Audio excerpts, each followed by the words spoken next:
Welcome to Shattering Myths, a program devoted to the most important and fastest growing segment of our society. To those who know that the world's political, religious, military, and economic institutions are corrupt, that they are actually counterproductive, and that they cannot be fixed.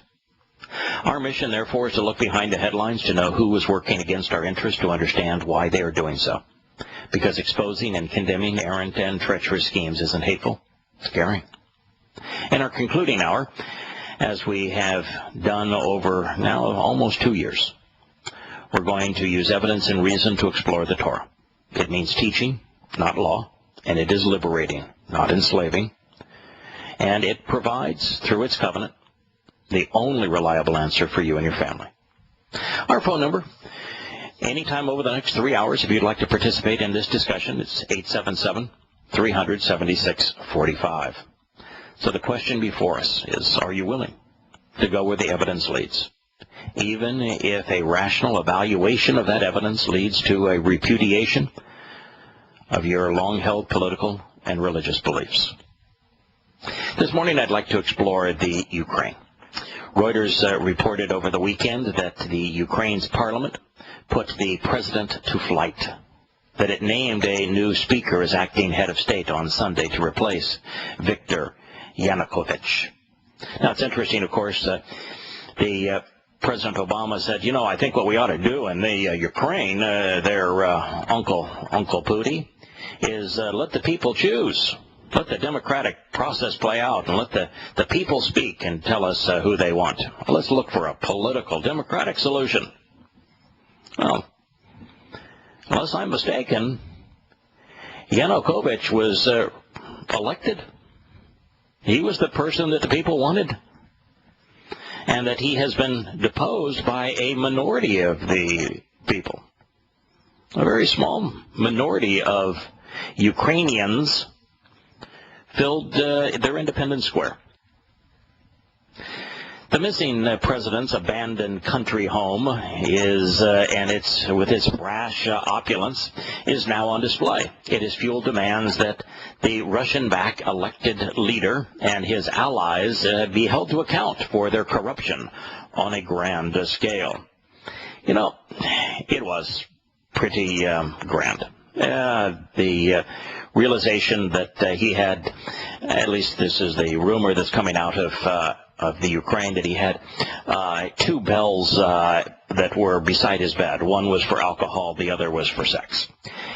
But it is indeed telling that this communist leader would be so lavish in his lifestyle. Remember, the whole concept of communism was from each according to their ability, to each according to their need, and that rather than having elitist, the super rich and the super powerful, the religious dictate terms to the people and rule over them, that the common people would rise up and that you would have people power, that the majority, the 99%ers, would legislate on behalf of the people. But every time that political strategy is deployed, the communist replacements are as vulgar, if not more so, in this case, more so, than those they replaced.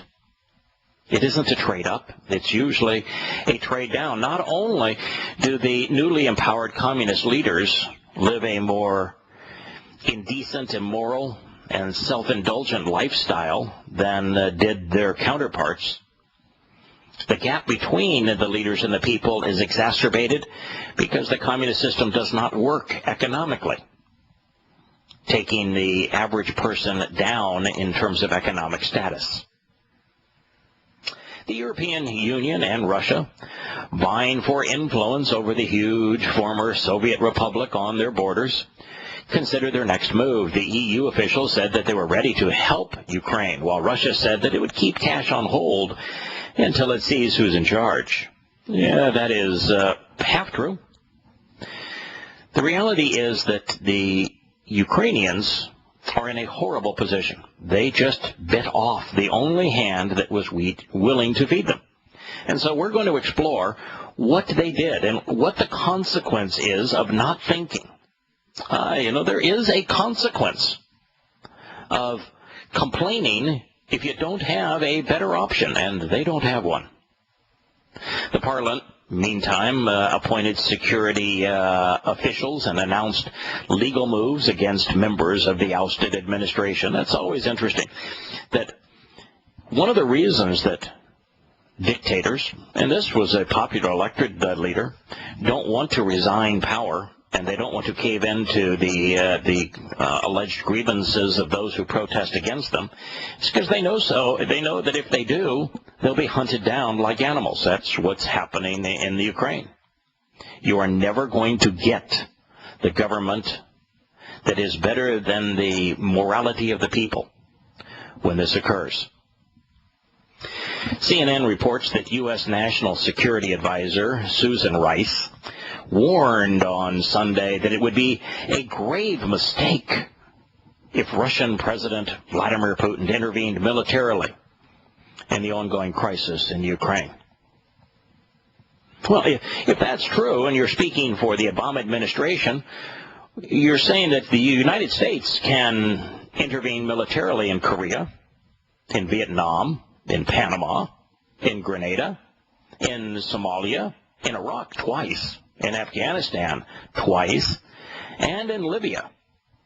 But Russia cannot intervene in a former state? I suppose if we were to deploy this logic, Obama would have scolded Abraham Lincoln. I did a little research to figure out how bad the situation is in the Ukraine. In 1910, the Ukraine's gross domestic product was 7% of the United States.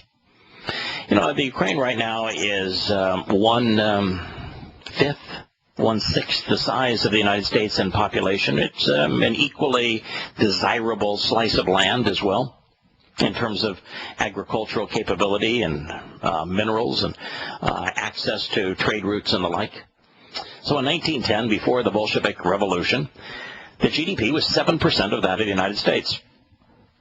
By 2010, the Ukraine's GDP had shrunk to 1% of the United States. So here's a country, 45 million people, about the same size as France. And their gross domestic product, all those people who were really good at protesting, have an economy that is 1% that of the United States with, approximately 1/5 to 1/6 of the population. The nation has many of the components, according to Wikipedia, of any major European economy. It has very rich farmlands. It has a well-developed industrial base. It has highly trained labor. It has a good education system. At present, however, the economy remains in the doldrums. I began the uprising, reviewing the uprising in Ukraine, with an observation, one that I must say I was ignorant of. Vladimir Putin pointed out that the carnality of the revolts in the Ukraine, which were not peaceful. They were throwing Molotov cocktails. Many of the protesters shot small arms. They burned down the buildings. They destroyed property.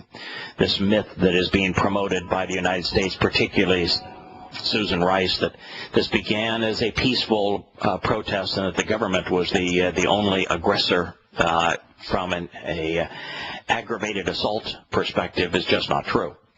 And so Putin said, they're behaving similarly they did during the pogroms. And so I did some research. And what we find is that the Ukrainian treatment of Jews was the worst in the world. That they led the way, they paved the way, if you will, for what happened throughout Europe as a consequence of Nazi Germany. They were hunting down and torturing Jews, robbing them, raping them, molesting them en masse, decades before the concentration camps were built on behalf of Nazi Germany.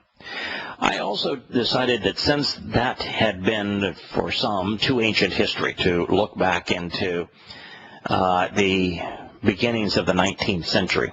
So I wanted to see, how is the Jewish population doing in the Ukraine? Well, in 1926, the Jewish population ranked third after Ukrainians and Russians. 6% of the population, 1.6 million Jews lived in Ukraine. Third largest ethnic group, 6% of the total population, 1.6 million. That was in 1926. And that was after the pogroms, where they were killed in the hundreds of thousands by Ukrainians. In 1959, the Jewish population was now ninth in terms of ethnic groups, only represented 2% of Ukrainians, and had fallen by 50% in real terms and by two-thirds as a percentage of the population. 1969 was 777,000, 1.7% of the population. In 1979, 634,000, 1.3%. In 1989, 486,000, 1%. In 2001, the last year we have data, 103,000, 0.2%. For Jews to be involved in a mass exodus, just look at the years between 1989 and 2001, going from just under 500,000 to just above 100,000. Well, 80% almost of the Jews in the country fleeing. Just in, 12 years? There's something very, very bad, evil occurring in this country for that to have happened. I also want to speak about the IMF, and now that the Ukrainians have bit off the only hand willing to feed them, the Russians, what's the history of the International Monetary Fund and of Europe and the United States trying to prop up the Ukraine? And when we return, we have Glenn on the line, and we're going to get his take on the events in this part of the world. You want to hear how bad the situation is monetarily, economically, from a debt perspective in the Ukraine.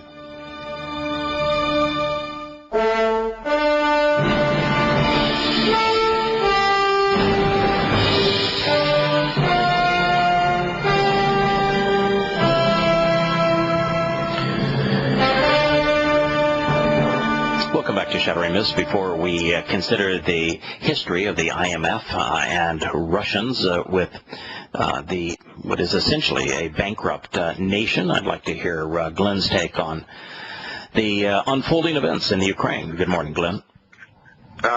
Good morning, Anna. Just to accentuate the goings on there, I wanted to point out that the SRN News at the beginning of the program featured the story that it's the anniversary of the Iwo taking of Iwo Jima. They spoke of the famous picture on Mount Suribachi, right? Which is, and we have the Iwo Jima Memorial and the senior in the Arlington Cemetery there, just depicting that. Which of course we know that actually the picture was staged. We never thought, That's what I'm trying to say. Yeah, right. And this falls under the heading of, things are not always what they seem, especially when the military's involved and truth is the first casualty of war. Right. And so I just thought that was apropos, given what's been transpiring in the Ukraine. Right. And one of the things. Can I just interrupt you for a second? Because on Iwo Jima, I am universally opposed to the way that the U.S. went about deploying its troops in the Pacific against the Japanese, and it was almost the Ulysses S. Grant strategy of so long as we kill a few of them, it doesn't matter how many of us die because we have more people than they have, and it was a strategy that just led to the sacrifice of like 1,000 lives for everyone we lost in Pearl Harbor. And I look at that and say, how can that be considered patriotic or moral? that we would sacrifice so many people in revenge for so few. And there's probably no place that is as demonstrable of that as Iwo Jima, which, for all practical purposes, had no real significance in terms of its value. I mean, we gave it up shortly after we took it. Well, it's as ridiculous, pointless as some of the hills that were taken over and over in Vietnam. Take that hill. Perfect analogy. Almost every one of the hills that Americans charged up and died in great numbers and were celebrated, as heroes for charging up the hill. The next day we would have helicopters pick them up from the top of the hill, pick up the dead and wounded, and we would leave, and you'd say, why did we do that? Because the hill would be recaptured by those we said were enemy, and our strategy is just so bankrupt these days. That was fun. Let's do it again. How is that heroic? Climbing, scaling up a hill, forgetting all of the strategies of war. That's really a stupid idea. But what's the purpose of taking an island or stranding up a hill and then abandoning it? I don't get it. No, it's just insanity. I think as a casualty of war, shortly. Yes, it is. Well, that's what Thomas Jefferson said. When you read the various consequences of war and having an established military, and while his language is more polite and certainly more refined than mine is, sanity is one of the things he said is very quickly sacrificed, as is morality, as is truth. Right. So that's a good framework for my next point about the Ukraine. As being a nurse, as the medical news, they were pointing out how the police who were being victimized by the poor, harmless Molotov cocktails and high-powered rifles of the poor, peaceful dissidents in Ukraine were not receiving proper medical treatment, or they weren't properly equipped, and blah, blah, blah. Designed to, reflect poorly on Yanukovych, which I'm not saying he's a good guy or deserves anything better, but they accentuated the fact that the lack of logistical medical support for the police, and they pointed out how quickly the dissidents, having gotten hold of a nearby space of some sort in a building, set up a field hospital. On the other hand, the dissidents set up and I saw a picture of that, and I saw caps and gowns and masks and gloves, and I'm thinking, how amazing that these people living in camping in tents had all this medical equipment with them. That was just amazing. Yeah, where did they get it? Of course, they got it from government facilities. But what's amazing too is that I am of the opinion there are no good sides here. I think this is like Syria. Exactly. We should just stay off.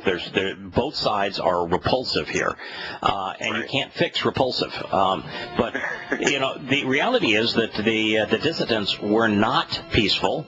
They were extraordinarily violent, and they captured and killed many police. So, this myth that is being promoted by the United States, I don't know why the United States doesn't think that truth is ever good enough. Why does it always need to lie to make its point? We'll return. Stay with us, Glenn, when Shattering Myths continues after the commercial break.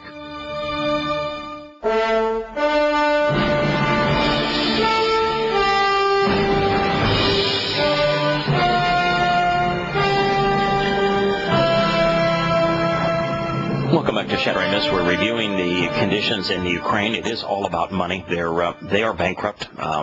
It's interesting that the Ukraine is bankrupt with their total debt as a percentage of GDP currently under 40%. I think it's about 35% is going to end this year. The estimate is that 41%, be over 50% next year. So it's growing rapidly, but their aggregate debt as a percentage of GDP is currently in the mid-30s, and yet it's not serviceable. And no matter how big your debt is as a percentage of gross domestic product, when it becomes unserviceable, you're bankrupt.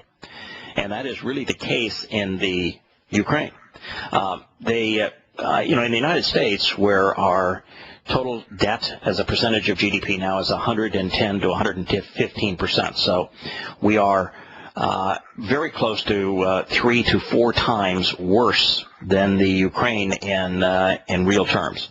But in the United States, the Federal Reserve came up with this magical potion that pushed bankruptcy down the road a few years, called quantitative easing, where the Fed just simply diluted the money supply by creating the image of having more money and used the imaginary money to buy its own bonds because no one else wanted to buy them.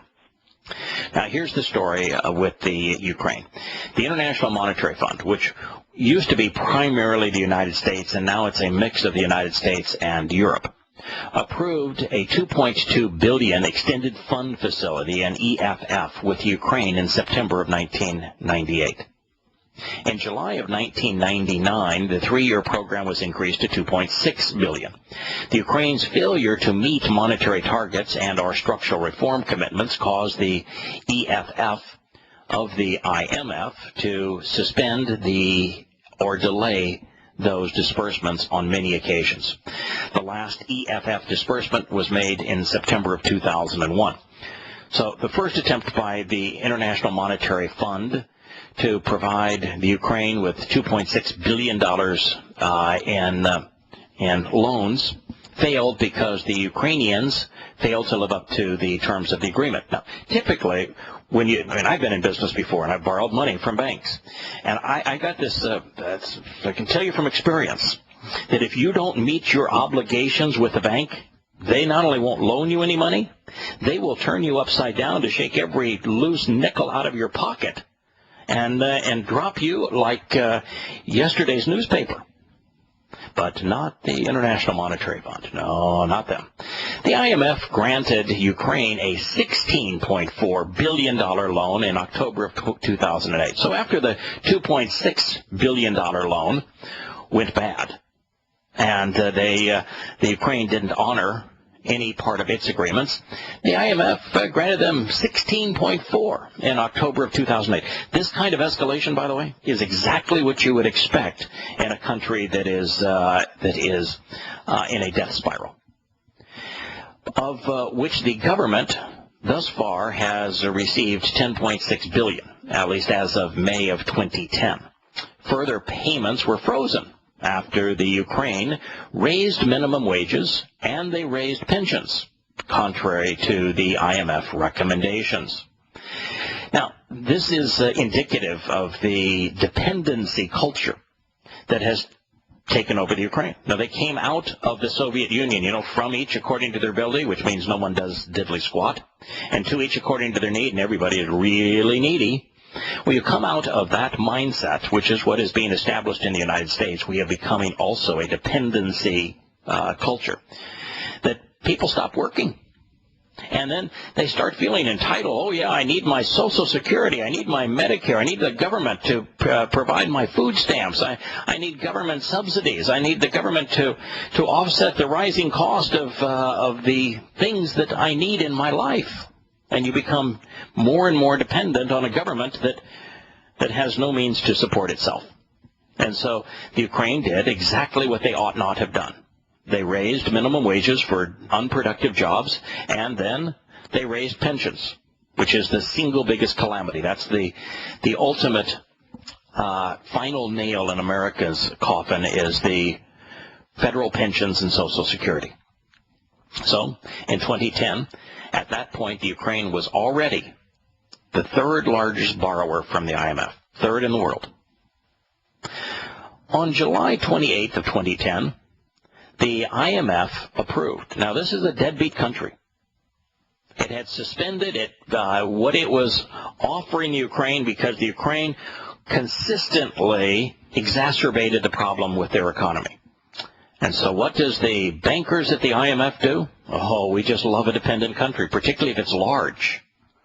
Because a dependent country is a country where its people are easy to manipulate and control. So on July 28th of 2010, the IMF approved a 29-month, $15.2 billion loan to the Ukraine. Among others, this led to a 50% increase on household natural gas utility prices, for Ukrainian customers, a demand of the IMF. You see, the IMF the Ukrainians have been receiving oil at below market rate from the Russians. And that the government has chosen to subsidize the cost of that oil even below the price that they're paying.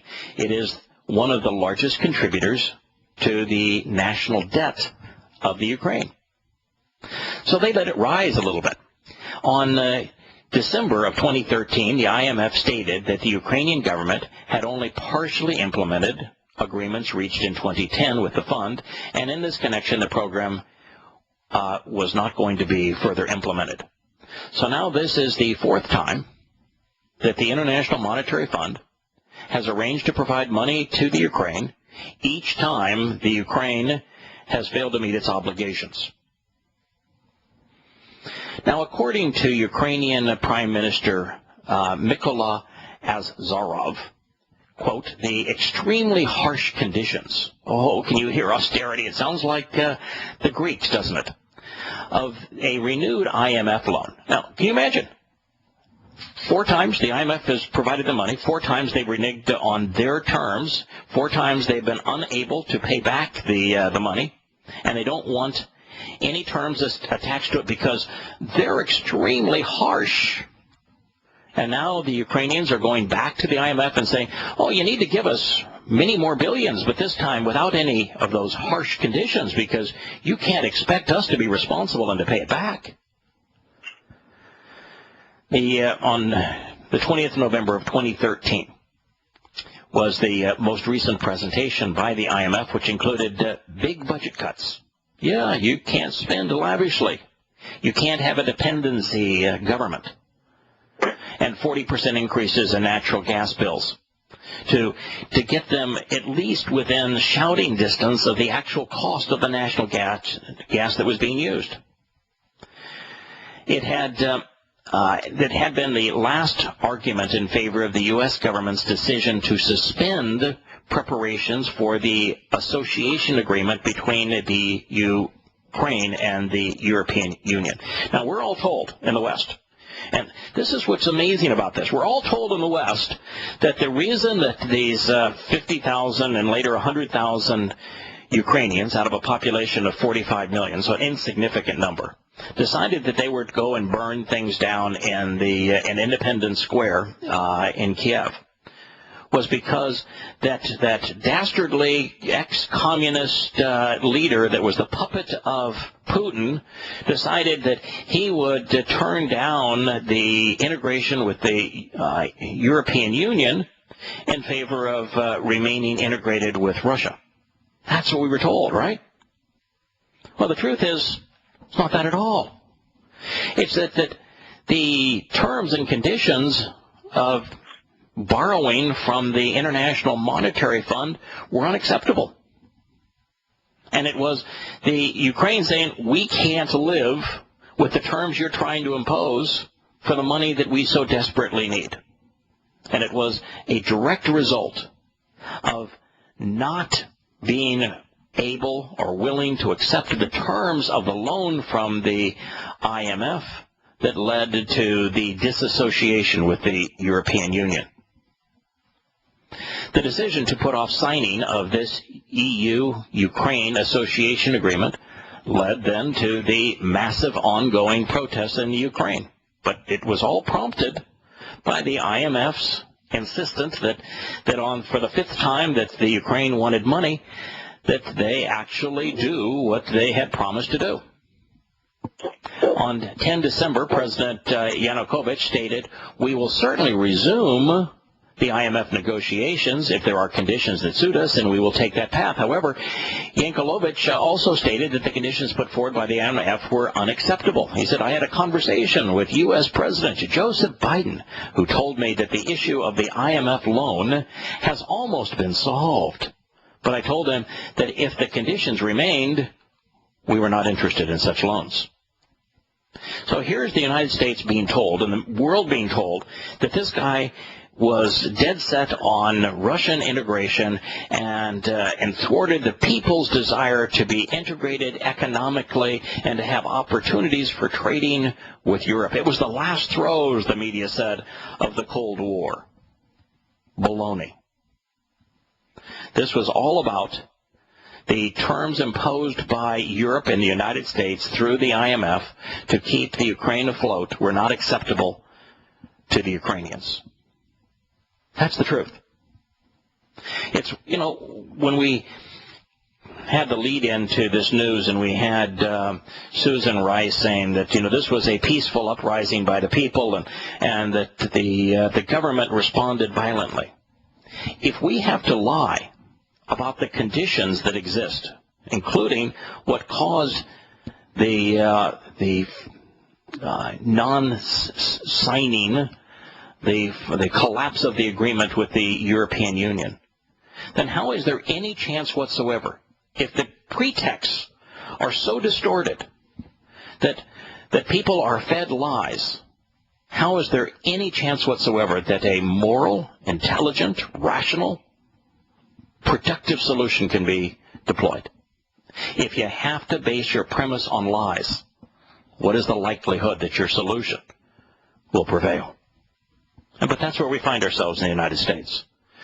In December, the Ukraine again applied to the IMF asking for money, approximately $20 billion this time, in order to meet costs incurred due to the signature of the association with the European Union. You see, the government said, okay, the people want us to integrate with the European Union. We'll do so, but you got to pay our way. We need another $20 billion. Well, we're going to consider a Standard & Poor's review of this in a moment.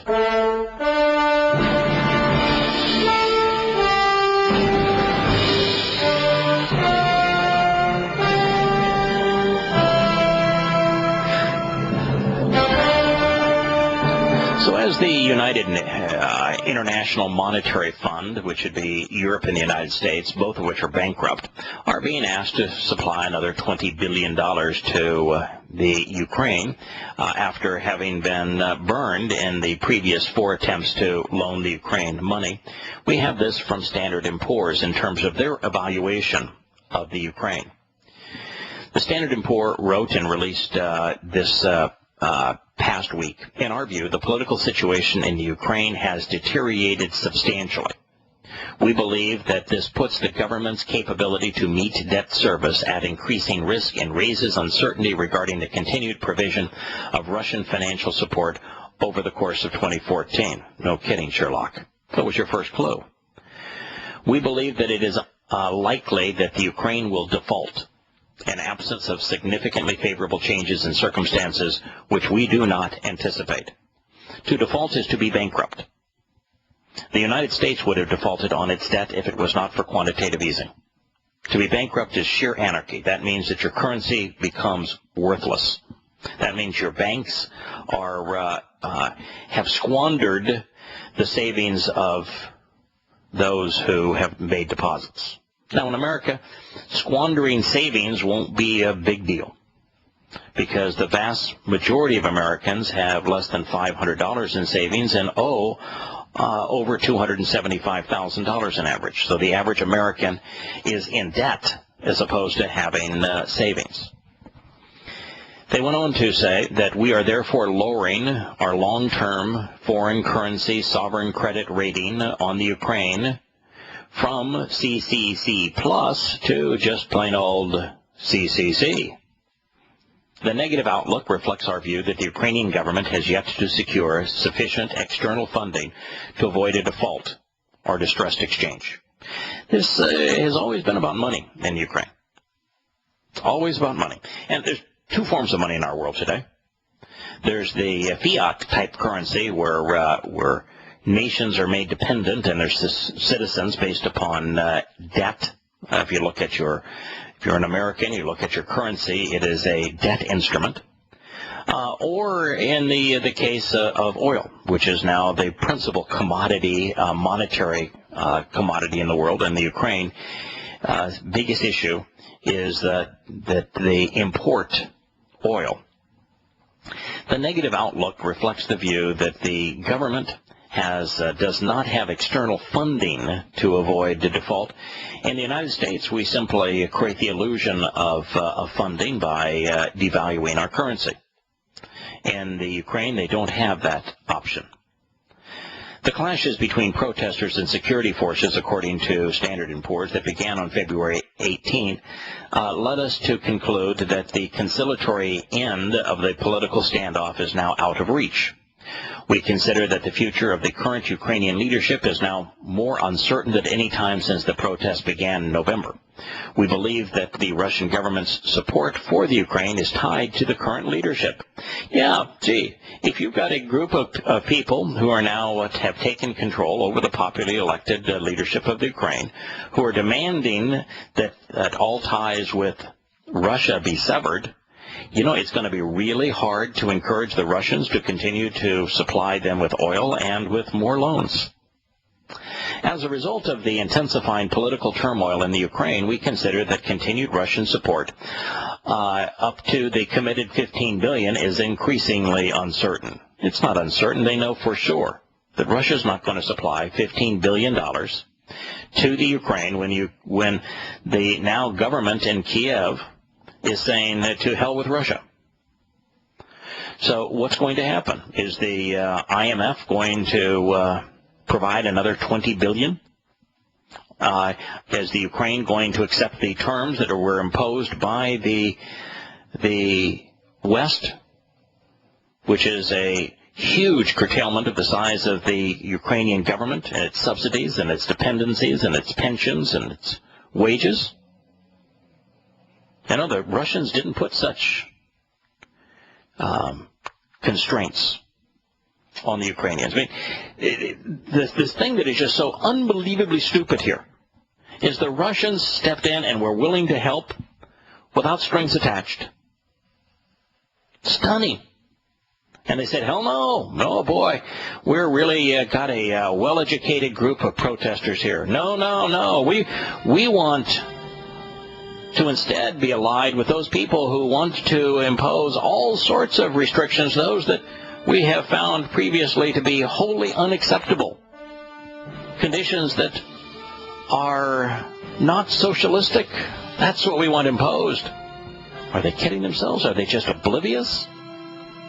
What is wrong with young people today? They lost their mind.